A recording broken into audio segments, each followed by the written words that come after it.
शंकर, आप सभी को वट सावित्री की विशेष शुभकामनाएं। वट सावित्री का व्रत इस साल 6 जून 2024 को किया जा रहा है। अखंड सौभाग्य की प्राप्ति के लिए वट सावित्री की कथा को अवश्य पढ़ें और सुनें। वट सावित्री की कथा इस प्रकार है। राजश्री अश्वपति की एकमात्र संतान थी सावित्री। सावित्री का विवाह सत्यवान से हुआ था, लेकिन जब नारद जी ने उन्हें बताया कि सत्यवान अल्पायु है, अर्थात उनकी आयु आधी है, तो भी सावित्री ने अपना फैसला नहीं बदला और सत्यवान से सब कुछ जानते हुए भी शादी कर ली। सावित्री सभी प्रकार के राजमहल के सुख, राजवैभव त्याग कर सत्यवान के साथ उनके परिवार की सेवा करते हुए वन में रहने लग गई। जिस दिन सत्यवान के प्राण त्यागने का दिन था, उसी दिन वह लकड़ियां काटने जंगल गए थे। अचानक वे बेहोश होकर गिर पड़े। उसी समय यमराज सत्यवान के प्राण लेने आ गए।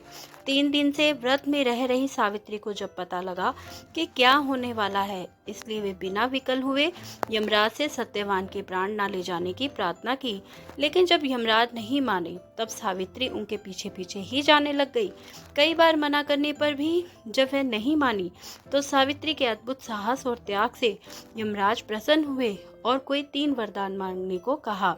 सावित्री ने सत्यवान के दृष्टिहीन माता पिता की नेत्रों की ज्योति मांगी, उनका छीना हुआ राज्य और अपने लिए 100 पुत्रों का वरदान मांगा।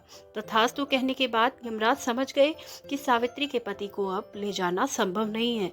उन्होंने सावित्री को साथ ही अखंड सौभाग्य का आशीर्वाद दिया।